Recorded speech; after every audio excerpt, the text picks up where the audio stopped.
200 skilled workers vanished without a trace from the construction site of the Great Pyramid of Khufu in 2460 before Christ. Not killed in accidents, not transferred to other projects, not returned to their villages, simply erased from existence as if they had never walked the scorching sands of Giza. Their families received no final payments, their belongings were mysteriously burned, and their names were scratched from the official work records with the precision of a scribe's knife. For 47 centuries, this has remained one of ancient Egypt's most carefully buried secrets. Tonight, we uncover the truth behind the workers who discovered something they were never meant to see, something so dangerous that it sealed their fate in stone and silence forever. Before we continue with the story of these forgotten souls of Giza, tell me in the comments where in the world you are listening from. And don't forget to subscribe for more hidden stories from the shadows of ancient Egypt. What you're about to hear will change everything you thought you knew about how the pyramids were really built. The year was 2460 before Christ, and the fourth dynasty of Egypt's old kingdom was at its zenith of power and ambition. The morning sun cast long shadows across the Giza plateau, where thousands of workers had labored for over 2 decades to construct Pharaoh Khufu's eternal monument. The Great Pyramid was more than just a tomb. It was a statement of divine power that would tower over the Nile Valley for millennia. The construction site buzzed with organized chaos. Teams of workers moved limestone blocks weighing up to 15 tons using copper tools, wooden levers, and ingenious ramp systems that spiraled around the growing pyramid. The air was thick with limestone dust and the acrid smell of burning torches that illuminated the work even after sunset. Supervisors barked orders in the harsh dialect of Memphis, while scribes meticulously recorded every block placed, every worker assigned, and every ration distributed. Among the thousands of laborers, there existed an elite group known as the Stone Whisperers, 200 men who possessed the most refined skills in cutting, fitting, and placing the massive blocks that formed the pyramid's internal chambers. These were not slaves, as many believe today, but skilled craftsmen who took pride in their work and were well compensated for their expertise. They lived in a special compound near the construction site, ate better food than common workers, and their families received regular payments of grain, beer, and linen. The Stone Whisperers worked primarily in the pyramid's interior, crafting the intricate passages that led to the pharaoh's burial chamber. Their leader was a weathered man named Khenti-Min, whose father and grandfather had worked on the step pyramid of Giza. Under his guidance, the team had spent 3 years perfecting the Grand Gallery's corbelled ceiling and the precise angles of the ascending and descending passages. Life at Giza followed predictable rhythms. Workers rose before dawn to avoid the desert heat, labored until midday when the sun became unbearable, rested during the hottest hours, then resumed work until sunset. They ate bread baked in massive ovens, drank beer that was safer than water, and gathered in the evenings to share stories and songs that echoed across the desert. The pharaoh Khufu himself rarely visited the construction site, but his presence was felt through his representatives. The vizier Hemiunu, Khufu's nephew and chief architect, maintained absolute authority over every aspect of the project. Beside him stood the high priest Khufukaf, who ensured that every religious protocol was observed and that the pyramid's spiritual power remained uncompromised. For the workers and their families, life was hard but secure. They knew their place in the great cosmic order, serving their god-king by building his eternal dwelling. The pyramid represented not just royal vanity, but the entire kingdom's pathway to cosmic harmony. If the pharaoh's spirit was properly housed and protected, the Nile would flood on schedule, harvests would flourish, and Egypt would remain under the god's protection. But this sense of security and purpose was about to be shattered by a discovery that would cost 200 men their lives and bury a secret so dangerous that it had to be sealed away forever in the pyramid's stone heart. It was during the construction of what would later be known as the Queen's Chamber that the Stone Whisperers made their fatal discovery.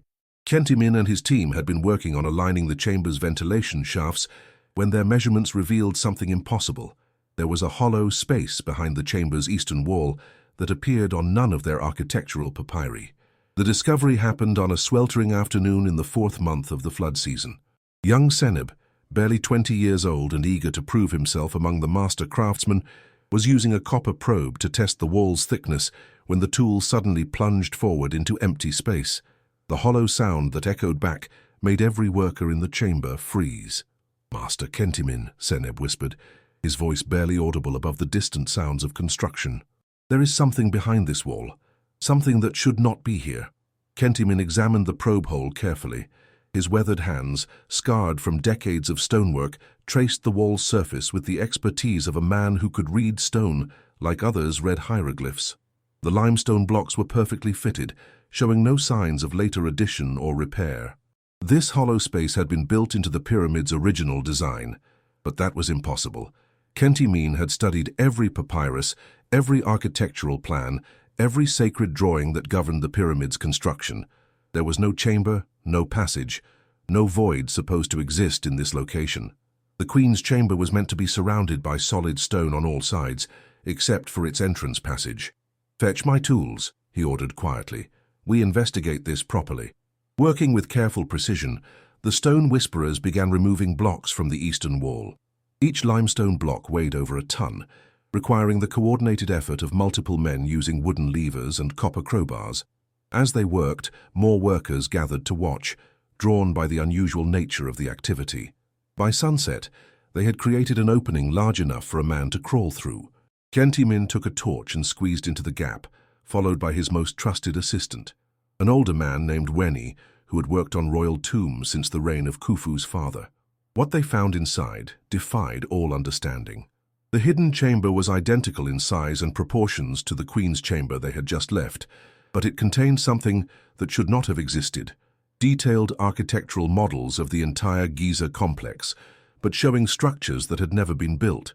Miniature pyramids positioned in different locations, underground passages connecting all three pyramids, and most shocking of all, a model of the Great Pyramid itself, with additional chambers and passages that existed nowhere in their official plans. "By the beard of Ptah," Weni breathed, holding his torch closer to examine the models. "These show work that has not been done, chambers that do not exist, passages we have never built." But Kentimin was staring at something even more disturbing. Along the chamber's walls were hieroglyphic inscriptions that he could partially read. Inscriptions describing the pyramid not as a tomb, but as something else entirely. Words like cosmic engine and stellar alignment device appeared repeatedly, along with calculations involving the movement of stars and the flooding patterns of the Nile. "Master," Seneb called from the Queen's chamber, "someone approaches. I hear voices in the passage." The two men quickly extinguished their torches and crawled back through the opening, but it was too late. Standing in the Queen's chamber, flanked by 6 royal guards, was Vizier Hemunu himself. His usually composed face was marked by an expression of barely controlled fury. "What have you found?" he demanded, his voice echoing off the stone walls. Kentimin straightened, trying to project calm authority despite the ice forming in his stomach. "My Lord Vizier, we discovered a structural inconsistency while working on the ventilation shafts. We were investigating to ensure the chamber's integrity." Hemeunu's eyes moved to the opening in the wall, then back to Kentimin's face. For a long moment, the only sound was the distant hammering of workers still laboring on the pyramid's exterior. "Show me," the Vizier said finally. There was no choice. Kentimin led Hemeunu and 2 guards into the secret chamber, while the remaining guards prevented any other workers from approaching. Inside the hidden room, torchlight danced across the architectural models and mysterious inscriptions. Hemeunu examined everything in complete silence, his face growing darker with each passing moment. When he finally spoke, his voice was barely above a whisper. "Who else has seen this?" "Only my team, my lord. The stone whisperers who helped remove the blocks." "How many men?" 200, my lord, including myself." Hemeunu nodded slowly, as if confirming a calculation. "You will seal this chamber immediately. No one speaks of what was found here. No one records it in any papyrus or document. This chamber never existed." "Yes, my lord Vizier, and the men who helped you—" The Vizier's voice trailed off, but his meaning hung in the air like incense smoke. Kentimin felt his blood turn to ice water. That was the last time anyone saw the stone whisperers alive. The official story spread through the Giza work camps like oil soaking into papyrus. The stone whisperers had been reassigned to a special project in the south, working on a temple complex near the first cataract of the Nile. Their sudden departure in the middle of the night was explained as necessary secrecy. Royal projects often required immediate and absolute discretion. Supervisor Ankhaf, who managed work assignments for the entire pyramid complex, personally delivered the news to the remaining workers during the morning meal distribution. His voice carried the authority of Pharaoh's administration as he read from an official papyrus bearing the vizier's seal. The Stone Whisperers have been granted the honor of serving Pharaoh Khufu in a sacred construction project that requires their immediate departure, he announced to the assembled crowd of workers. Their families will continue to receive rations and payments, as arranged.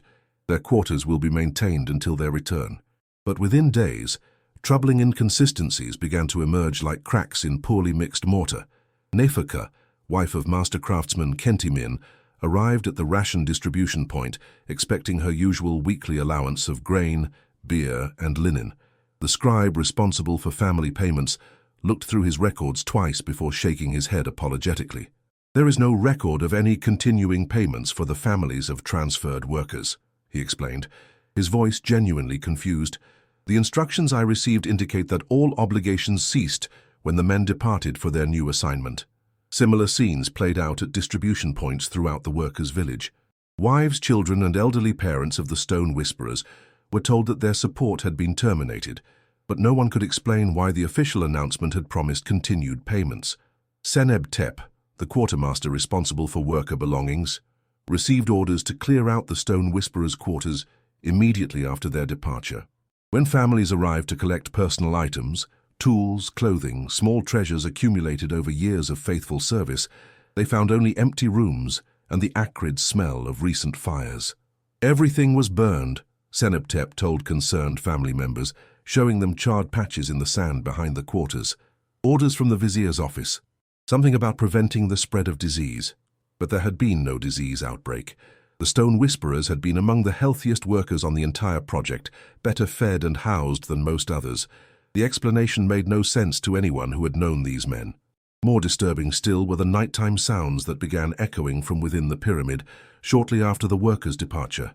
Guards stationed at the pyramid's entrance reported hearing what sounded like hammering and scraping coming from deep within the structure, usually during the darkest hours before dawn.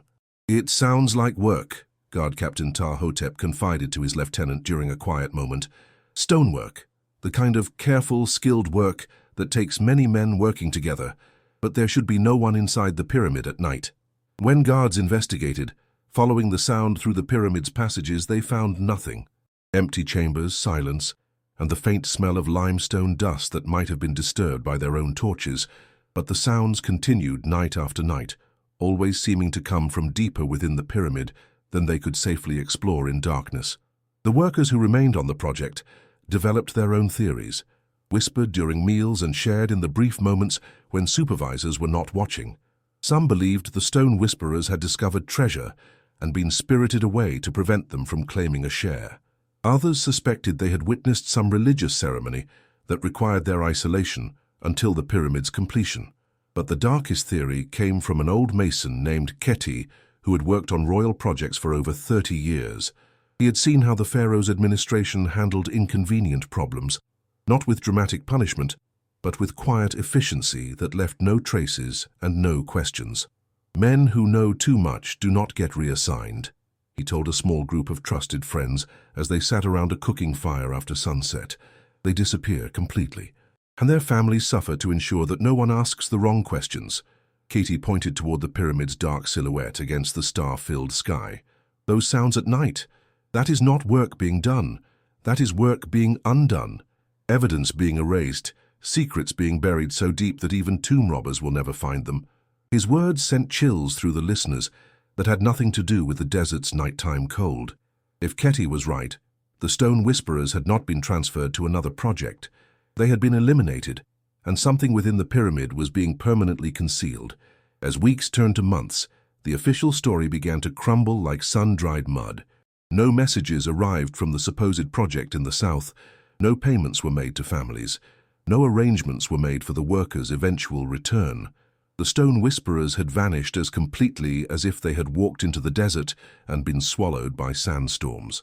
The remaining workers learned to avoid asking questions about their missing colleagues.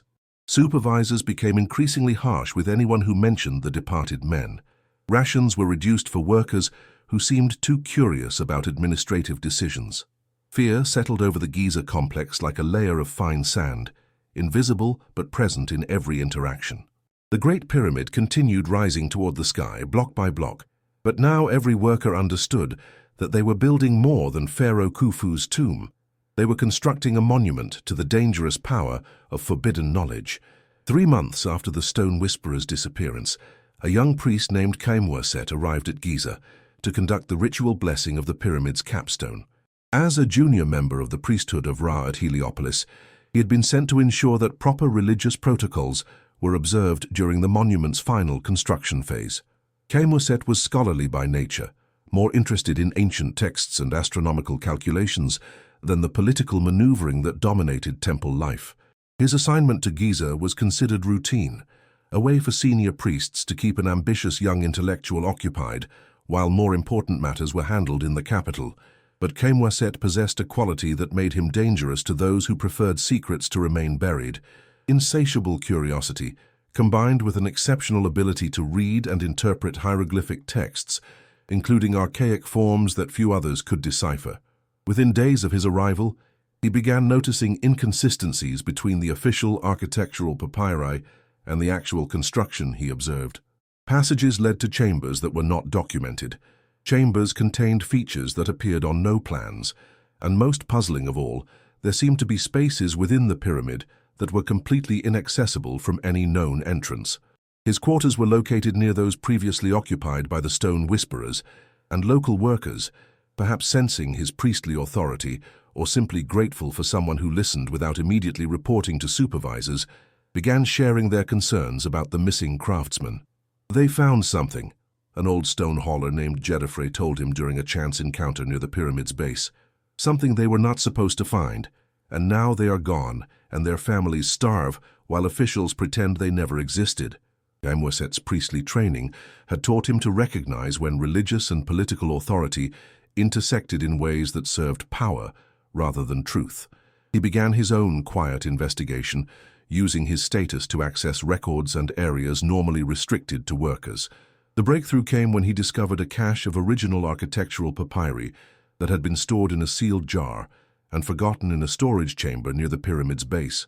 These documents, bearing the personal seal of architect Hemiunu, showed the pyramid's design as originally conceived, including detailed drawings of chambers and passages that did not match what had actually been built. Most intriguing was a section labeled Chamber of Stellar Alignment, a room positioned exactly where workers had reported hearing those mysterious nighttime sounds. According to the original plans, this chamber was meant to contain astronomical instruments and star charts that would allow the pharaoh's spirit to navigate the afterlife by following celestial movements. But when Khemwaset compared these plans to what he could observe of the actual pyramid, the Chamber of Stellar Alignment appeared to have been walled up and concealed. The passages that should have led to it were blocked, and its existence was denied by every official document he could locate. His investigation led him to interview Seneb-Tep, the quartermaster who had burned the Stone Whisperer's belongings. The man was clearly troubled by what he had been ordered to do, and after several conversations, he finally confided his true concerns. It was not just their clothes and tools that were burned, Seneb-Tep whispered, during a meeting in a dark storage chamber far from supervisor ears. There were papyri, young priest, documents covered with drawings and calculations. The men had been making records of something, sketches and measurements that meant nothing to me. But the orders were to burn everything, and to tell no one what those papers contained. Khemwaset felt his pulse quicken.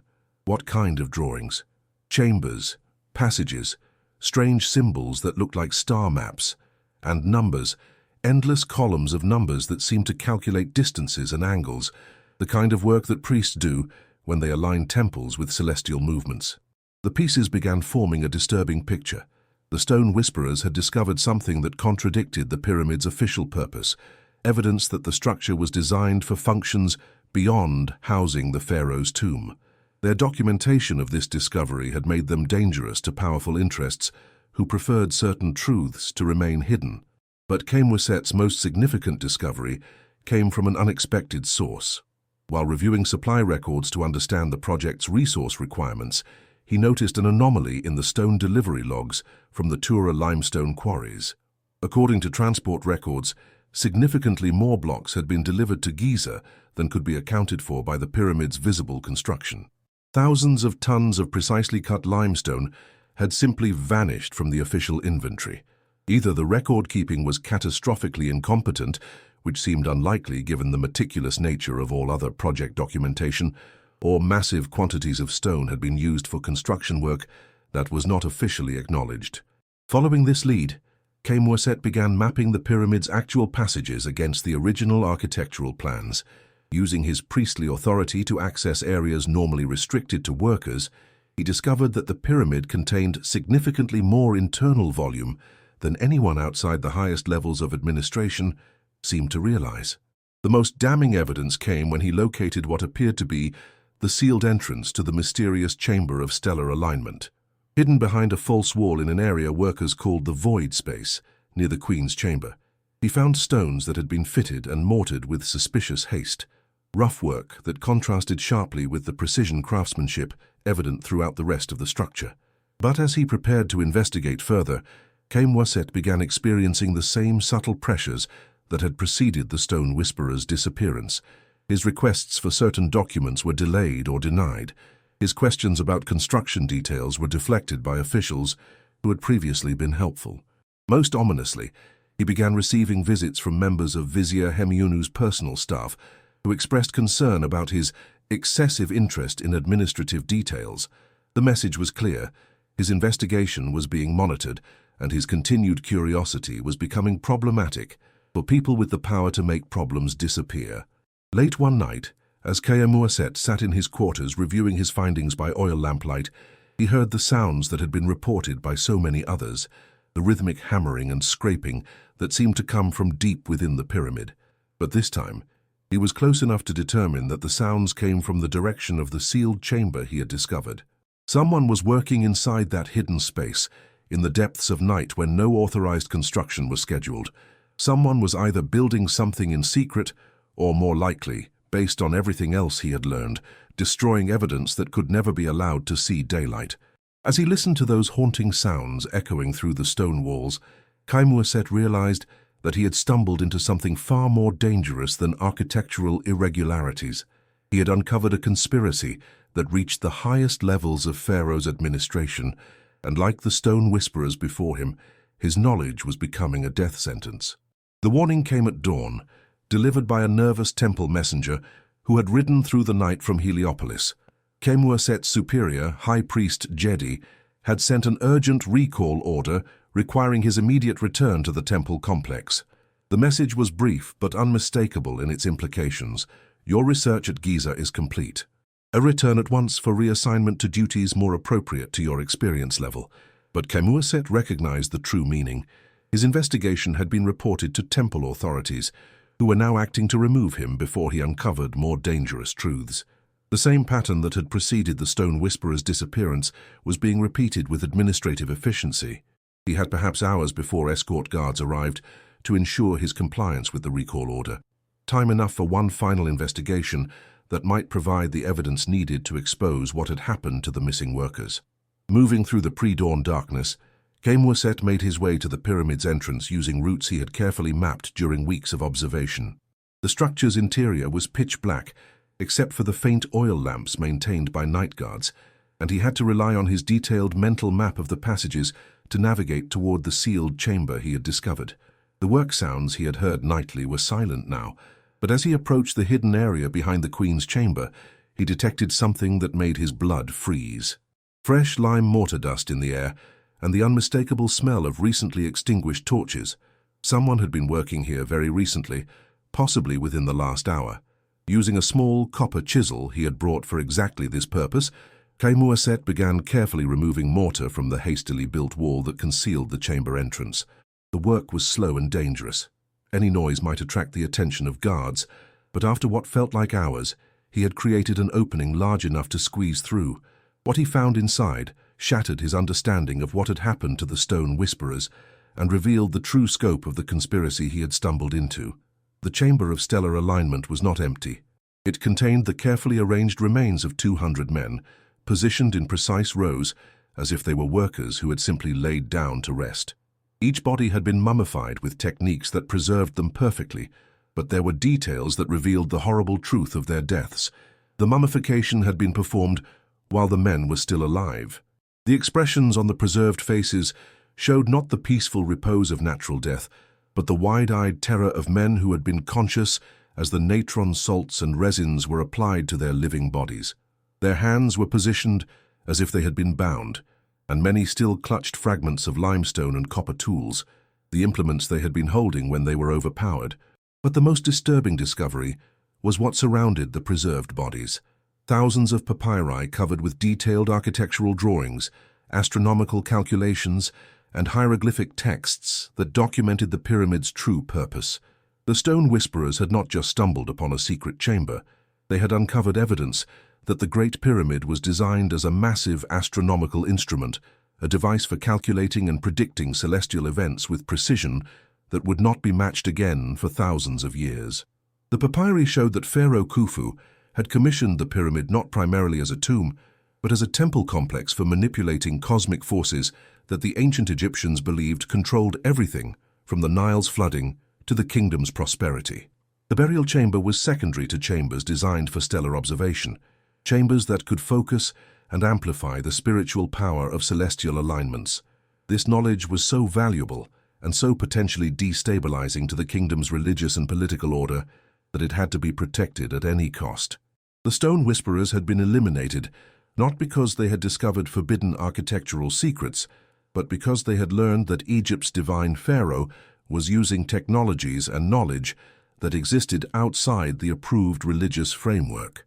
As Khemweset examined the preserved bodies and documented evidence, he began to understand the full scope of what he was seeing. This was not just murder. It was the systematic elimination of witnesses to preserve state secrets that could destabilize the entire kingdom if they became public knowledge. But his discovery was interrupted by sounds that sent terror through his entire body, voices and footsteps approaching through the pyramid's passages. Multiple men moving with the purposeful coordination of guards who knew exactly where they were going. "He must be in the hidden chamber," a voice echoed through the stone corridors. "The entrance has been disturbed recently." Khemweset recognized the speaker, Khufukaf, the high priest who worked directly with Vizier Hemiunu to oversee the pyramid's spiritual aspects. The man who, he now realized, had probably overseen the ritual murder of 200 workers to protect secrets that went to the heart of pharaonic power. "Bring the lime and mortar," another voice commanded. "When we are finished here, this chamber will be sealed permanently. Nothing that exists within these walls will ever be seen again." Trapped in the chamber with the preserved bodies of the stone whisperers and surrounded by evidence of the kingdom's most dangerous secrets, Khemweset understood that he was about to join the men whose mummified faces stared at him with eternal accusations. The conspiracy he had uncovered was not just about architectural secrets or unauthorized construction. It was about the preservation of divine authority through the systematic elimination of inconvenient truths. And now, like the stone whisperers before him, he had become an inconvenient truth that needed to be eliminated. As torchlight began to flicker through the chamber entrance and shadows of approaching men fell across the walls, Khemweset realized that his investigation had not just revealed what happened to the missing workers, it had ensured that he would share their fate. The Great Pyramid would keep its secrets, sealed forever behind walls of stone and silence, guarded by the mummified remains of those who had learned too much. The torchlight grew brighter as the men approached, but in those final moments before discovery, Khemweset made a desperate decision that would echo through the centuries. Rather than await his fate passively like the stone whisperers had done, he began frantically gathering the most important papyri that documented the pyramid's true purpose, stuffing them into a leather satchel he wore beneath his priestly robes. If he was going to die, perhaps some evidence could survive to expose the truth. "Search every chamber," Khufukaf's voice commanded from what sounded like the queen's chamber. "The young priest is clever, but there are only so many places he can hide within these walls." Khemweset pressed himself against the chamber's far wall, surrounded by the preserved bodies of the stone whisperers, and tried to control his breathing as footsteps approached the sealed entrance. Through the small opening he had created, torchlight began to probe the darkness. "Here," a guard's voice announced, "the wall has been disturbed. Someone has broken through the mortar seal." "Then we have found our curious priest," Khufukaf replied with grim satisfaction. "Bring him out." Two guards squeezed through the opening, their copper-tipped spears gleaming in the torchlight. When they saw the chamber's contents, rows of perfectly preserved bodies surrounded by thousands of papyri. Even these hardened men stopped in shock. "By all the gods," one whispered. "What is this place?" "Silence," Khufu commanded, as he followed them into the chamber. The high priest's face showed no surprise at the scene before them, only the weary expression of a man who had hoped never to return to this place. "You have seen nothing here that you will ever discuss with anyone. Is that understood?" The guards nodded mutely, but Khemwaset could see the horror in their eyes as they began to understand what they were looking at. These were not ancient burials or ritual sacrifices. These were murdered workers, preserved as evidence of crimes that reached the highest levels of the kingdom's administration. "Young priest," Khufu addressed Khemwaset with mock kindness, "your curiosity has led you to knowledge that was never meant for your eyes, but perhaps we can reach an understanding that benefits everyone involved." "An understanding?" Khemwaset found his voice despite the terror that filled his throat. "Like the understanding you reached with these 200 men whose crime was doing their work too well." Khufukaf's expression hardened. These men died in service to something greater than their individual lives. The knowledge they discovered, the secrets they uncovered, had the power to destabilize our entire kingdom. The pyramid's true purpose must be protected at any cost. "Its true purpose?" Khemwaset gestured toward the papyri that surrounded them. "You mean its use as an astronomical instrument? A device for calculating celestial alignments and manipulating cosmic forces? Knowledge that proves Pharaoh's divine power comes from technology rather than the gods." "You understand more than I hoped, and less than you need to," the high priest replied.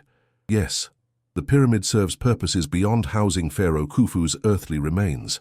It is a machine for harnessing forces that lesser minds would call magic, but which we know to be natural phenomena that can be predicted, controlled, and utilized for the kingdom's benefit." Khemwaset stared at him in growing comprehension.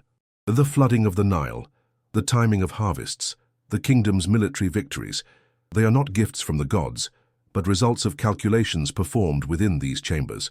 For over 1,000 years, Egypt has prospered because our pharaohs possessed knowledge that our enemies and subjects believed to be divine intervention, Khufu continued. The pyramid represents the culmination of that knowledge, a permanent installation that will ensure our kingdom's advantages for millennia to come, but only if its secrets remain absolutely protected. The high priest gestured toward the preserved bodies around them. These men discovered architectural details that would have allowed others to understand the pyramid's true function. Their elimination was necessary to preserve the divine mystery upon which our entire civilization depends. And now you plan to eliminate me for the same reason.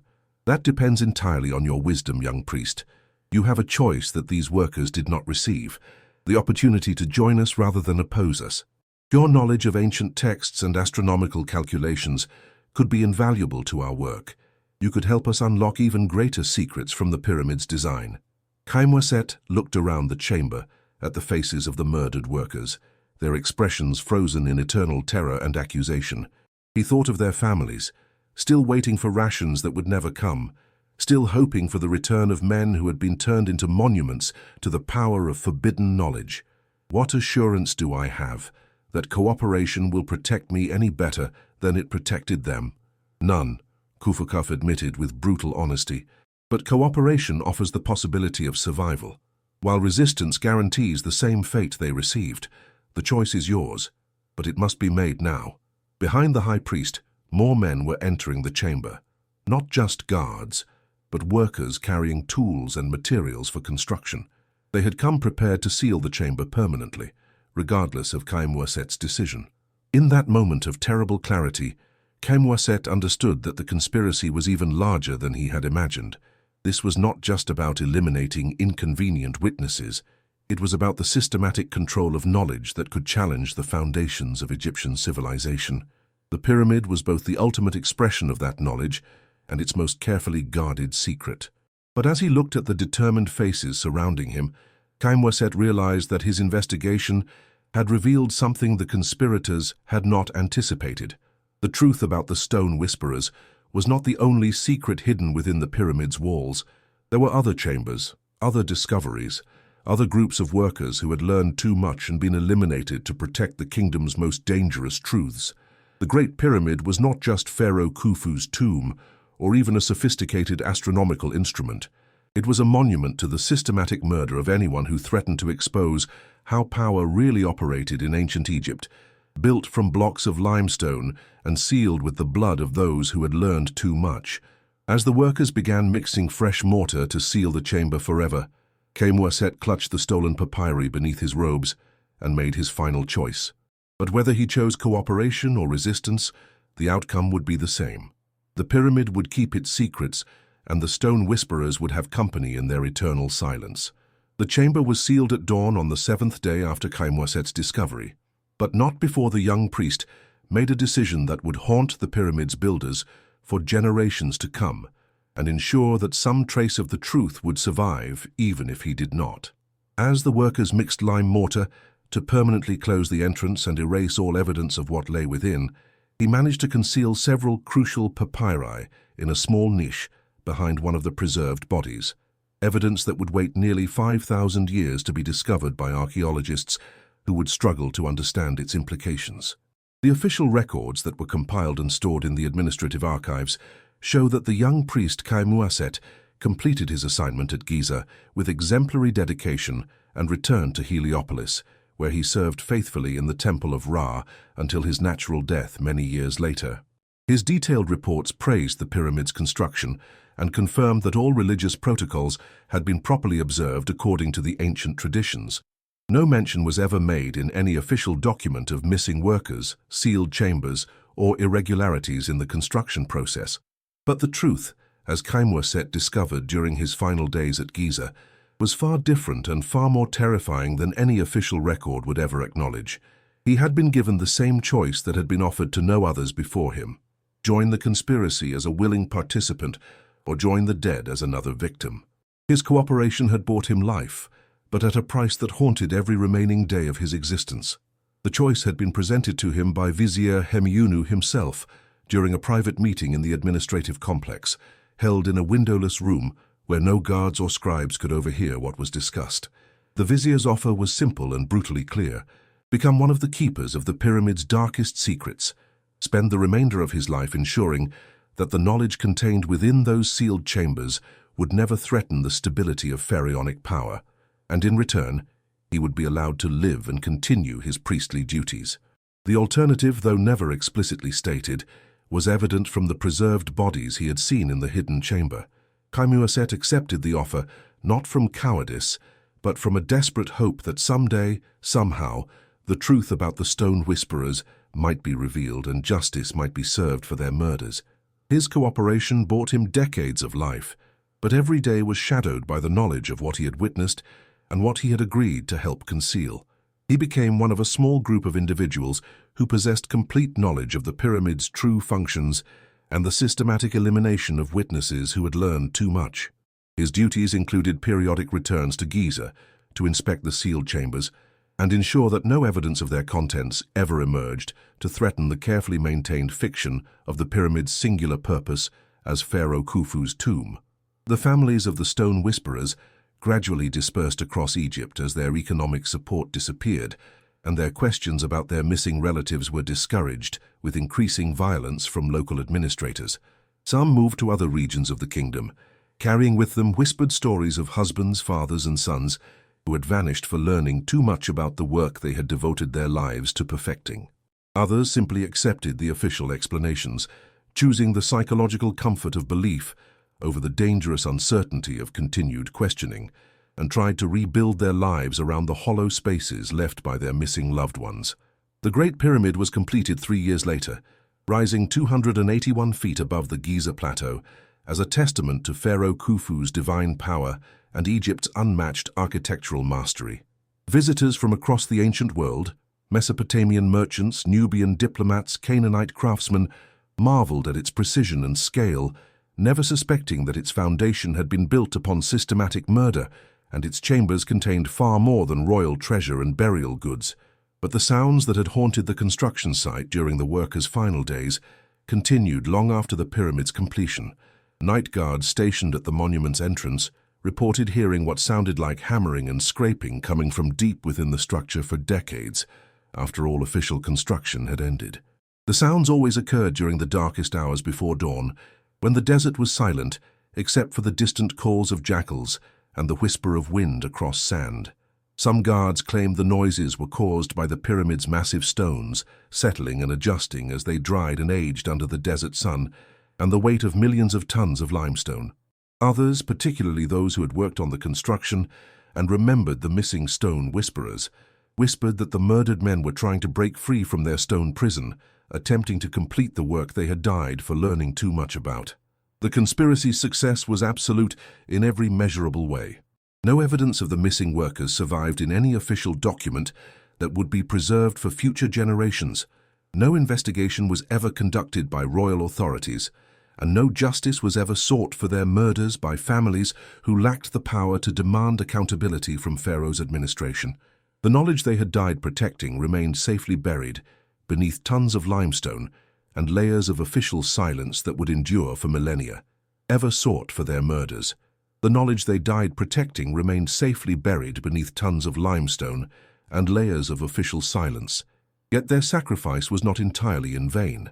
The papyri that Khaimwerset managed to hide in that final moment survived, waiting in darkness for a time when their revelations would no longer threaten the foundations of civilization.